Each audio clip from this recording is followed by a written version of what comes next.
Hello viewers, welcome back to our YouTube channel Earth Science Preparation Zone.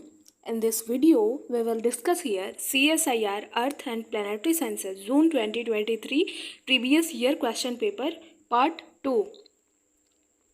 Here, question number first is which phytoplankton group is commonly associated with the following term corals, red tide, paralytic shellfish poisoning and zooxanth मतलब कि ये पादप प्लवन के कुछ group हैं जो कि सामान्यतः एसोसिएट होने चाहिए इन सारे टर्म से, जैसे कि corals, red tide, paralytic shellfish poisoning and zooxanthellae.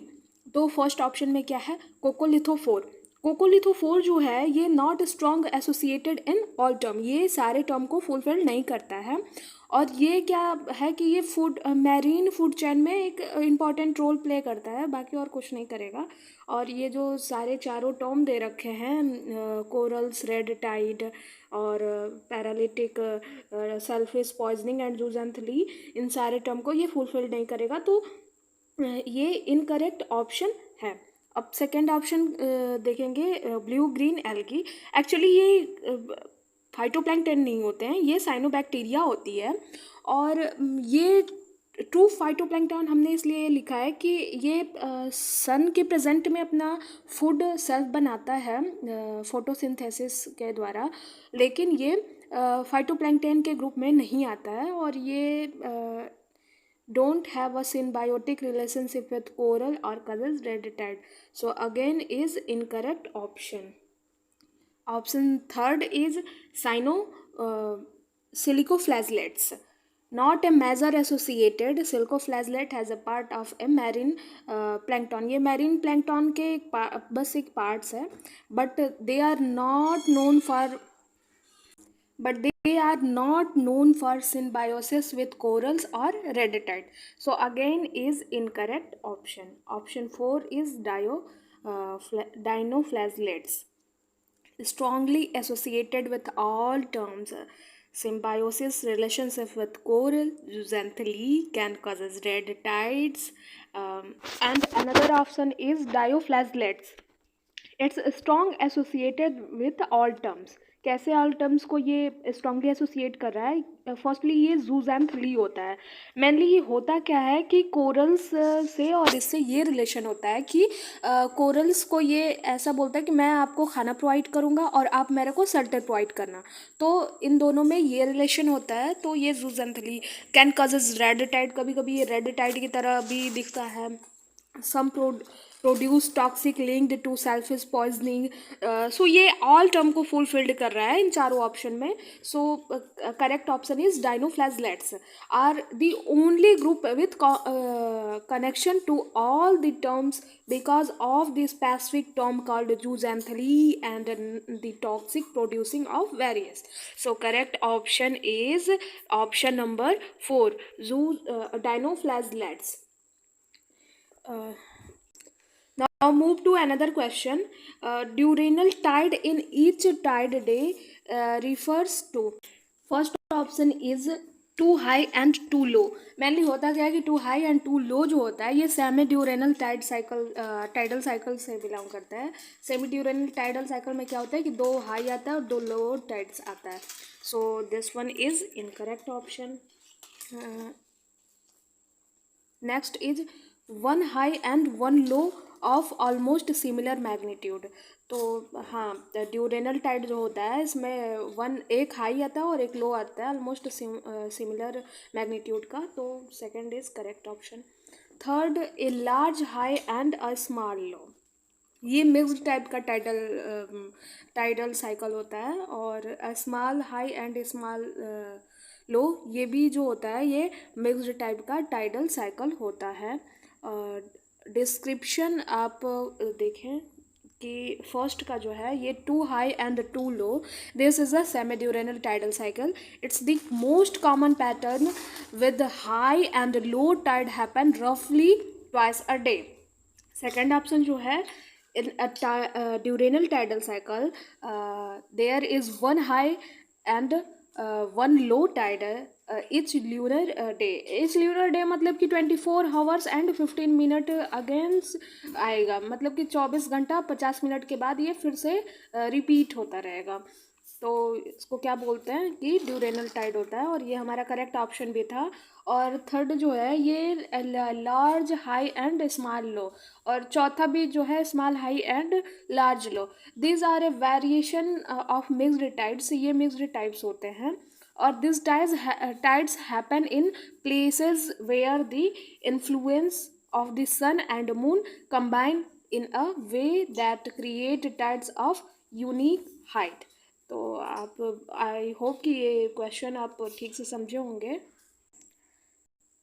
Next question is the lowering of the temperature from 4 degree Celsius to 0 degree Celsius causes the density of seawater salinity 35 it's means तापमान के 4 degree Celsius से 0 degree Celsius का गिरावट समुद्र जल के घनत्व लवणता 35 को मतलब कैसे इफेक्ट करे, मतलब क्या करेगा। तो ऑप्शन फर्स्ट देखते हैं इसका करेक्ट आंसर क्या होगा।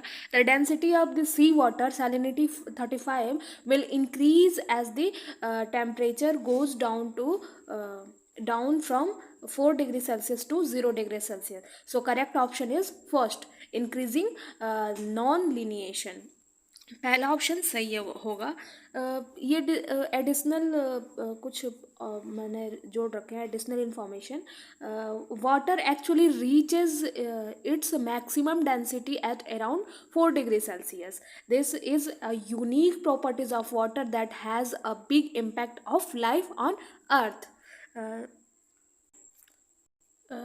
Next question is the moon has a stronger influence on tides than the sun because it's means ज्वारों पर चंद्रमा का प्रभाव सूर्य के प्रभाव से अधिक होता है, क्योंकि इसमें क्या होता है कि डिस्टेंस प्रॉपरली मतलब शो होता है कि अर्थ जो होता है वो सन के अकॉर्डिंग मून बहुत करीब है अर्थ के। तो करेक्ट ऑप्शन देख लेते हैं कौन सा होगा। इसलिए मून का इफेक्ट ज़्यादा पड़ेगा अर्थ के टाइडल पे। तो first option is the gradient of the gravitational pull by the moon at the earth is larger than by the sun। This one is correct option। अब देखते हैं अनदर कैसे इनकरेक्ट है। Gravitational pull exerted by the moon on the earth larger than that by the sun. नहीं, क्योंकि सन की distance दूर, सन जो है वो डिस्टेंस अर्थ से उसका बहुत दूर है, तो अकॉर्डिंग टू मून, तो इसलिए this option is incorrect. Third option जो है the gradient of the gravitational pull by the sun at the earth is larger than by the moon. Again this one is incorrect. The moon has higher surface density than the sun. Density का यहाँ कोई मतलब effect नहीं है, density से कोई मतलब नहीं है यहाँ। मैंने डिस्क्रिप्शन भी दे रखे हैं, आप डिस्क्रिप्शन देख लीजिएगा। Next question is ratio of chlorine of and sodium positive. Chlorine negative है और सोडियम पॉजिटिव है। Is constant everywhere in the open ocean because it's means मुक्त महासागर में हर जगह chlorine negative and sodium positive का अनुपात स्थिर होता है, क्योंकि देखते हैं क्योंकि the correct option is first, the ratio of chlorine minus chlorine negative and sodium plus is the constant because they both stay in the ocean for a long time। ये दोनों जो है इनका रेजिस्टेंस टाइम जो है ये सारे chemical से, सारे जो होते हैं, सारे जो गैस प्रेजेंट होते हैं ओशन में, उन सबसे इनका रेजिस्टेंस टाइम जो होता है वो अधिक होता है compare to the how quickly the ocean mixed time में। तो this allow them to be evenly distributed throughout the open sea। So correct option is option first। Option first जो है यहाँ पे करेक्ट है। Move to another question. Which one of the following ocean currents has the largest volumetric flow rate? First, Antarctic circumpolar current. Second, Kuroshio current. Third, एगुलास current. Four, golf current. तो ये जो ocean current होता है इसका volumetric flow rate नापने के लिए जो मेज़रमेंट करने के लिए जो यूनिट देखी जाती है वो होता है स्वीट ड्रॉप. स्वीट ड्रॉप में मेज़रमेंट करते हैं.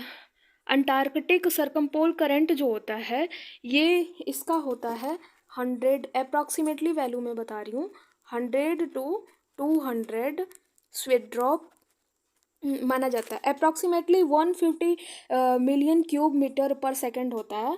और कुरोशियो करंट जो होता है इसका 25 स्वीट ड्रॉप माना जाता है SV. और एगुलास करंट जो होता है इसका 70 to 85 स्वीट ड्रॉप माना जाता है. और गोल्फ करंट जो होता है इसका 30 स्वीट ड्रॉप माना जाता है. तो according to this correct option is ACC, Antarctic circumpolar current. आप डिस्क्रिप्शन अगर देखना चाहें तो डिस्क्रिप्शन देख सकते हैं, मैंने डिस्क्रिप्शन भी लिख रखा है. वीडियो पॉज करके आप पढ़ लीजिएगा. Next, move to another question. Osmosis is aquatic organism is a process that involves exchange. Osmosis एक क्रिया होती है जो कोई एक्वेटिक ऑर्गेनिज्म में होती है. वो क्या होता है कि एक अर्धपारगम या झिल्ली होती है, मेम्ब्रेन लाइक स्ट्रक्चर होता है, ऐसे मेम्ब्रेन होता है. और वो क्या काम, उसका वर्क क्या होता है कि साल्ट को जो हाई मतलब जो एक्वेटिक ऑर्गेनिज्म है वो पानी पियेंगे, सेलाइन वाटर ही पियेंगे. तो जब सेलाइन वाटर वो ड्रिंक करेंगे तो वो क्या करेगा कि उसका मेनली काम क्या होता है कि जो साल्ट होता है वो लो कंसंट्रेशन से हाई कंसंट्रेशन की ओर मूव करता है.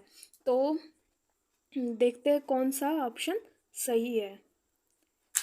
फर्स्ट ऑप्शन है salt from high to low concentration through a semi permeable member. हाँ, ये करेक्ट ऑप्शन है. सेकंड कैसे इनकरेक्ट है? Dissolve oxygen and carbon dioxide through gills of an organism. पहली बात तो ये गिल्स नहीं होता है, ये एक मेम्ब्रेन टाइप में होता है.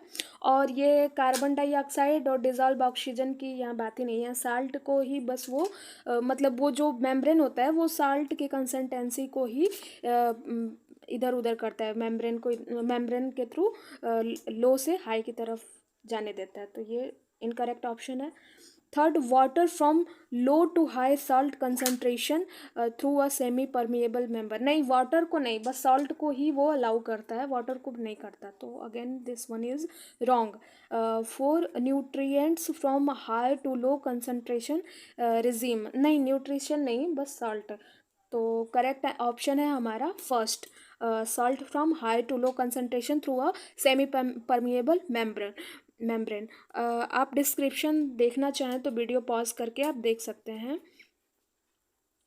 Next, move to another question. Select the correct statement. First, the oligotrophic region have high nutrient concentration but low productivity due to slash sunlight. Second, the oligotrophic regions have low nutrients concentration and low productivity. Third, the eutrophic region have a low nutrient concentration but high productivity due to planetary of sunlight. Four, the eutrophic region have a low nutrient concentration and own productivity. इसमें ओलिगोट्रॉफी और यूट्रॉफी की बात किया है. ओलिगोट्रॉफी means अल्पपोषी होता है और यूट्रॉफी मतलब यूट्रॉफिक मतलब स्वपोषी होता है. अल्पपोषी से ये वर्ड से ही आपको पता चल रहा होगा कि इसमें पोषक की मात्रा जो होती है वो कम होता होगा. और स्वपोषी जो होता है वो क्या होता है कि मतलब स्वपोषी का मतलब होता है कि किसी जलाशय में पोषक तत्वों की समृद्धि को ही स्वपोषी कहते हैं. स्वपोषी की प्रक्रिया में मतलब जलाशय में प्लांट और एल्गी जो होता है वो ग्रो करता है. और होता क्या है इसके मतलब प्लांट और एल्गी के अलावा बायोमास की उपस्थिति भी होती है जिसके कारण ऑक्सीजन की मात्रा कम हो जाती है. मतलब कि स्वपोषी जो होता है उसमें मतलब कहने का कुल मिला के ये मतलब कि बायोमास उसमें प्रेजेंट होता है और प्लांट और एल्गी का डेवलप होती हैं, वो ग्रो करती हैं। और ओलिगोट्रॉफी जो है इसमें क्या होता है कि ओलिगोट्रॉफी जो रीजन होता है उसमें अल्प पोषित क्षेत्र होता है। यहाँ पे बहुत कम पोषक तत्व पाया जाता है और उत्पादन भी कम होता है। मतलब पोषक तत्व कम पाया जाता है तो उत्पाद भी कम होगा, क्योंकि कोई मतलब कोई स्पीसीज है और वो सरवाइव कर रही है और ज़्यादा उसको जो है न्यूट्रिएंट नहीं मिल रहा है, पर्याप्त फूड नहीं मिल रहा है, मतलब सफिशिएंट फूड उसे नहीं मिल रहा है, तो उसकी कुछ मतलब उसकी कॉलोनी में से कुछ ऑर्गेनिज्म ऑलरेडी डाई कर जाएंगे और जो बचेंगे वो मतलब धीरे धीरे ही वो मतलब लो न्यूट्रिएंट है तो वो ज़्यादा सर्वाइव नहीं कर पाएंगे। कुल मिला के कहने का ये बात हुआ। तो देखते हैं पहला ऑप्शन जो है अल्प पोषित क्षेत्र में उच्च पोषक तत्व होता है। नहीं भाई, अल्प पोषित क्षेत्र ही होता है जिसमें कम पोषक तत्व होता है, तो ये तो पहले ही रॉन्ग हो गया। परंतु कम सूर्य प्रकाश होता है। हाँ, कम सूर्य प्रकाश तो होता है के कारण कम उत्पादन भी कम होता है, लेकिन अल्प पोषित क्षेत्र जो होता है उसमें कम पोषक तत्व, उच्च पोषक तत्व नहीं होता है, तो ये उच्च पोषक तत्व दे रखा है, इसलिए ये रॉन्ग है। सेकेंड ऑप्शन अल्प पोषित क्षेत्र में कम पोषक तत्व होता है एवं कम उत्पाद होता है। हाँ, ये सही है ऑप्शन है। थर्ड ऑप्शन जो है हमारा वो है सुपोषण क्षेत्र में कम पोषण तत्व होता है। नहीं नहीं नहीं, इसमें सुपोषण में कम पोषक तत्व नहीं होता है, बहुत ज़्यादा होता है, परंतु सूर्य प्रचुर प्रकाश होने के कारण उच्च उत्पाद होता है। उच्च उत्पाद तो होता है लेकिन यहाँ पे पर्याप्त मात्रा में पोषक तत्व पाए जाते हैं, तो ये अगेन इज रॉन्ग। और फोर ऑप्शन जो है स्वपोषित क्षेत्र में कम पोषक तत्व एवं कम उत्पाद होता है। नहीं नहीं नहीं, ज़्यादा उत्पाद होता है, तो ये भी रॉन्ग हुआ। तो अकॉर्डिंग टू दिस क्वेश्चन सही करेक्ट स्टेटमेंट सेलेक्ट करना है, तो सेकंड इज करेक्ट स्टेटमेंट। आप अगर डिस्क्रिप्शन देखना चाहें तो डिस्क्रिप्शन मैंने दे रखा है, वीडियो पॉज करके आप इसे पढ़ सकते हैं। Let's move to another question. The thickness of which of the following atmospheric layers is greatest? ये इसमें थिकनेस बताना है एटमॉस्फेरिक लेयर का। तो क्या होता है इसमें, बेसिकली होता क्या है कि जैसे जैसे हम एटमॉस्फेयर में ऊपर जाएंगे, अर्थ से ऊपर होते जाएंगे, वैसे वैसे लेयर जो होती है वो इंक्रीज होती जाएगी। तो इंक्रीज होती जाएगी। पहला लेयर जो होता है वो हमारा होता है ट्रोपोस्फियर। दूसरा हमारा लेयर जो होता है वो होता है स्ट्रेटोस्फियर। थर्ड लेयर जो होता है वो होता है मिजोस्फियर एंड उसके ऊपर जो होता है वो थर्मोस्फियर, फिर सबसे ऊपर होता है एक्सोस्फियर। तो जैसे जैसे हम ऊपर जाएंगे वैसे वैसे इंक्रीज होता जाएगा। तो 1010 से 1001 हेक्टोपास्कल जो है वो ट्रोपोस्फियर की लेयर को डिनोट कर रहा है, और 510 हेक्टोपास्कल से 51 हेक्टोपास्कल जो है ये मेसोस्फियर को डिनोट कर रहा है, और 1010 हेक्टोपास्कल से 1001 हेक्टोपास्कल जो है ये स्ट्रेटोस्फियर को डिनोट कर रहा है, और 10 हेक्टोपास्कल से 1 हेक्टोपास्कल जो है वो थर्मोस्फियर को डिनोट कर रहा है। तो हम देख रहे हैं कि थर्मोस्फियर जो है ये सबसे ऊपरी लेयर है, और इस मैंने आपको बताया कि जैसे जैसे ऊपर जाएंगे वैसे वैसे इंक्रीज होता जाएगा एटमॉस्फेरिक लेयर। तो correct option is option number first. Description आप देखें। Here question is, in which of the following atmospheric layers temperatures decrease with altitude? First tropopause, second stratosphere, third mesosphere and fourth thermosphere. तो हम देखेंगे कि इसको figure के द्वारा हम समझने की कोशिश करेंगे। ये हमारा फिगर है और फिगर के नीचे हम देख रहे हैं कि टेम्परेचर है डिग्री सेल्सियस में। ये टेम्परेचर डिग्री सेल्सियस में है और ये डिस्टेंस है किलोमीटर में और ये डिस्टेंस है मिलीमीटर में। तो हम देखेंगे कि पहले आप फिगर देख लें ठीक से। हाँ, तो हम देखेंगे क्या कि पहला ऑप्शन जो था वो क्या था, tropopause. Second option is stratosphere, mesosphere, thermosphere. तो हम स्ट्रोटो जो ट्रोपोपॉज होता है वो सारे पॉज में, चाहे ट्रोपोपॉज हो, स्ट्रेटोपॉज हो, मेसोपॉज हो, इसमें क्या होता है टेम्परेचर अप्रॉक्सीमेटली स्टेबल हो जाता है। और स्ट्रेटोस्फियर में ये क्या होएगा कि इंक्रीज होएगा, हमको डिक्रीज का पता लगाना है। और मेसोस्फियर में ये क्या होएगा डिक्रीज होएगा। देन थर्मोस्फियर में क्या होता है, ये सोलर रेडिएशन पे डिपेंड करता है और बहुत वेरी करता है, लेकिन वेरी भी करने के साथ साथ ये क्या होता है कि इंक्रीज होता है। तो होगा क्या कि इसका करेक्ट ऑप्शन जो है ऑप्शन थर्ड इज़ राइट, मतलब कि मेसोस्फियर करेक्ट आंसर है। यहाँ एक एडिशनल ट्रिक भी मैं आप लोगों से शेयर करना चाहूँगी। बहुत ऐसे बच्चे हैं जिनको ये चीज़ याद नहीं होती है, रटना पड़ता है। तो आपको एग्जामिनेशन हॉल के लिए एक ट्रिक है मेरे ओर से कि पहला लेयर जो होता है हमारा होता है ट्रोपोस्फियर, एक सेकेंड, ट्रोपोस्फियर, सेकेंड लेयर होता है स्ट्रेटोस्फियर, थर्ड लेयर होता है मेसोस्फियर, देन होता है thermosphere, mesosphere, thermosphere, then exosphere. तो ट्रोपोस्फियर में क्या होता है कि टेम्परेचर डिक्रीज होता है, देन स्ट्रेटोस्फियर में इंक्रीज होएगा, मेसोस्फियर में डिक्रीज होएगा और थर्मोस्फियर में इंक्रीज होएगा। तो आप दीदी वाला ट्रिक से याद कर पाएंगे कि जब दीदी मतलब दीदी लिखेंगे डिक्रीज इंक्रीज डिक्रीज इंक्रीज, ये आप देख पा रहे होंगे फिगर में, देख लीजिए। ट्रोपोस्फियर में क्या हो रहा है कि डिक्रीज हो रहा है, स्ट्रेटोस्फियर में इंक्रीज हो रहा है, मेसोस्फियर में देन डिक्रीज हो रहा है और स्ट्रेटोस्फियर थर्मोस्फियर में देन इंक्रीज हो रहा है। तो ये आप दीदी वाला ऑप्शन दीदी वाला ट्रिक जो है ये एग्जामिनेशन हॉल के लिए रख लीजिएगा। Our next question is an example of supergeostrophic flow is first anticyclonic flow, second tornado, third extra extratropical cyclone and fourth gilbert। पहले हम देखेंगे कि सुपर जियोस्ट्रॉपिक फ्लो क्या होता है। तो सबसे पहले मैं आप लोग को बताऊंगी कि जियोस्ट्रॉपिक फ्लो क्या होता है। जियोस्ट्रॉपिक फ्लो में क्या होता है कि दो फोर्स बैलेंस किया जाता है, first is Coriolis force and another is pressure gradient flow. तो फर्स्ट जो होता है वो होता है Coriolis force, Coriolis force force और सेकंड जो होता है वो क्या होता है pressure gradient force, pressure gradient force.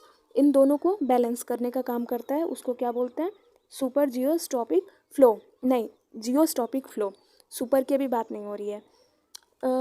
अब मैं ऑप्शन की ओर मूव करना चाहूँगी।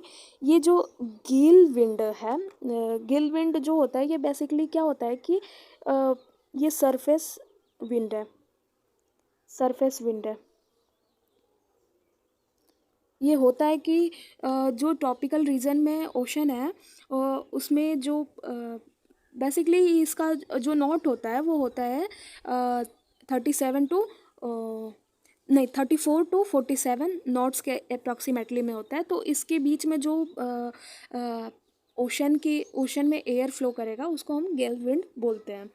और टोर्नेडो जो हमारा है ये हमारा है साइक्लोस्ट्रॉपिक फ्लो। साइक्लोस्ट्रॉपिक फ्लो मीन्स जियोस्ट्रॉपिक फ्लो का ट्विन्स हैं ये दोनों आपस में। सुपर जियोस्ट्रॉपिक फ्लो में जैसे कोरियोलिस फोर्स और प्रेशर ग्रेडियंट बैलेंस होते हैं, वैसे ही क्या होता है कि साइक्लोस्ट्रॉपिक फ्लो में सेंट्रीफ्यूगल फोर्स और प्रेशर ग्रेडियंट फोर्स बैलेंस किए जाते हैं। तो टॉर्नेडो इज साइक्लोस्ट्रॉपिक फोल्ड, हाँ ये आप समझ लीजिएगा। अब ये दो हमारे जो बचे एंटी साइक्लोनिक फ्लो और एक्स्ट्रा ट्रॉपिकल साइक्लोन जो है ये दोनों ही जियोस्ट्रॉपिकल फ्लो हैं, जियोस्ट्रॉपिकल फ्लो है। बट हमें क्या कौन सा एग्जांपल चाहिए सुपर जियोस्ट्रॉपिकल फ्लो, मतलब कि फ्लो तो होना चाहिए लेकिन सुपर होना चाहिए। तो जिसमें हाई स्पीड से जो एयर फ्लो करेगा उसको सुपर जियोस्ट्रॉपिकल फ्लो कहेंगे। तो anti cyclone flow is a super geostrophical flow. और ये देखिए जो एक्स्ट्रा ट्रॉपिकल साइक्लोन जो है ये भी जियोस्ट्रॉपिकल फ्लो ही है लेकिन ये सुपर नहीं है। तो इसलिए ये क्या हो गया, इनकरेक्ट हो गया. नाउ दिस क्वेश्चन के according first option is correct. Here next question is, if the temperature in the atmosphere decreases at a rate of 11 degree Celsius per kilometer with height, a saturated air parcel would be. अब देखिए इसमें क्या है, atmosphere decrease कर रहा है rate से 11 degree Celsius पर किलोमीटर से. तो ये जो 11 डिग्री सेल्सियस पर किलोमीटर है ये हमारा लैप्स रेट. क्या है हमारा लैप्स रेट है ये.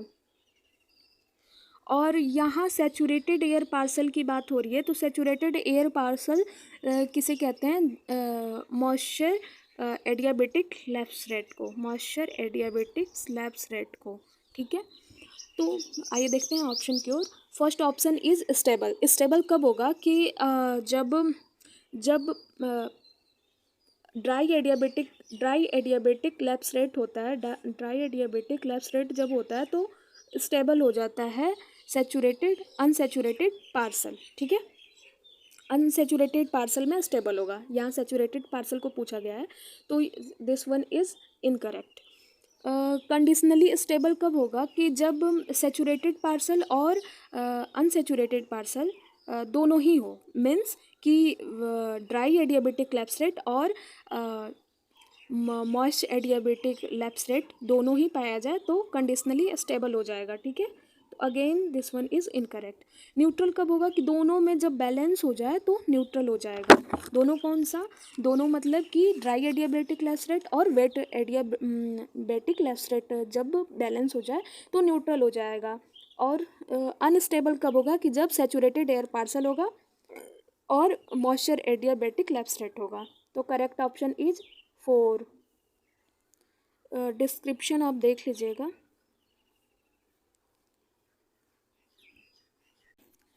Which among the following is primarily a cyclostrophic flow? Cyclostrophic flow हम पहले की वीडियो में देखे थे कि उसमें क्या होता है साइक्लोस्ट्रॉपिक फ्लो में कि सेंट्रीफ्यूगल फोर्स और प्रेशर ग्रेडियंट फोर्स में बैलेंस हो जाता है. हमने ये भी टॉर्नेडो वहाँ था. तो again tornado is correct. Anti cyclone और ट्रॉपिकल साइक्लोन ये दोनों जो हैं ये जियोस्ट्रॉपिक फ्लो के अंतर्गत आते हैं. और मानसून डिप्रेशन जो है ये साइक्लोनिक एक्टिविटी है. तो correct answer is tornado. Description आप खुद से देख लीजिएगा वीडियो पॉज करके.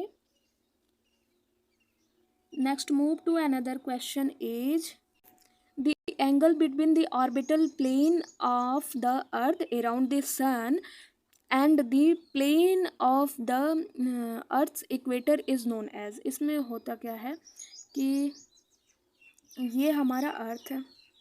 अर्थ टिल्टेड है अपने एक्सिस पे. यू नो कि 23rd हाफ डिग्री ये हमारी अर्थ जो है वो टिल्टेड है. और ये हमारा इक्वेटर है. ठीक है, ये हमारा सन है.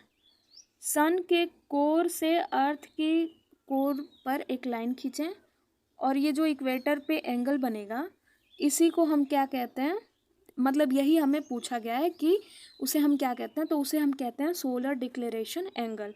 तो ऑप्शन सही हो जाएगा ऑप्शन सेकेंड.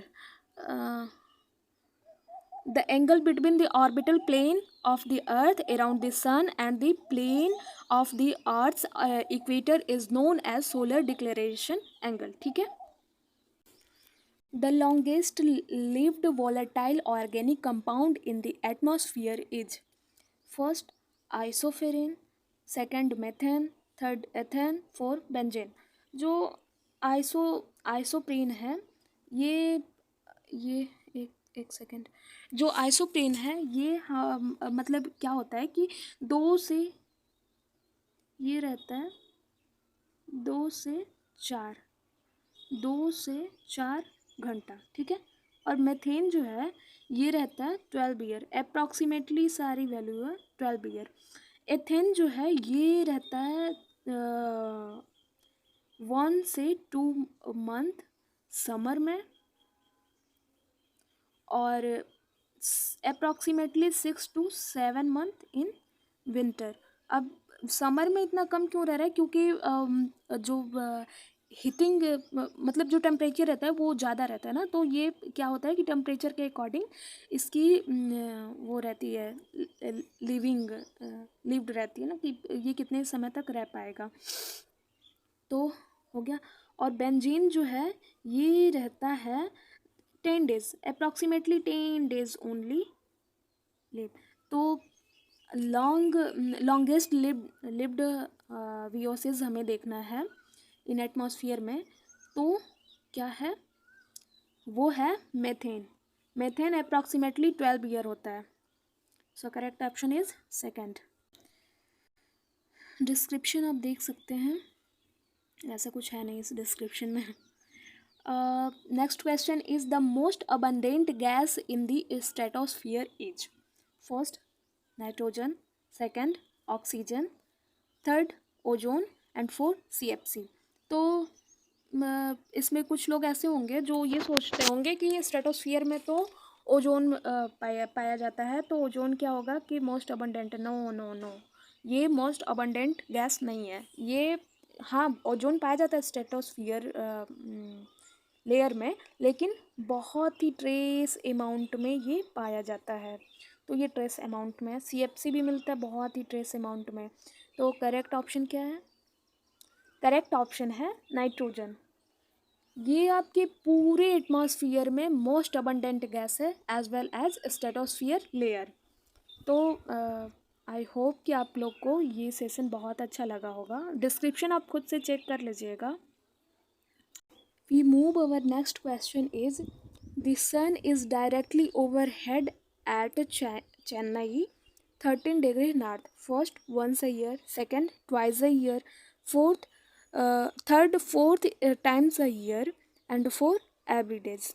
तो ये जो फेनोमिना है चेन्नई में, ये कितनी बार शो होती है?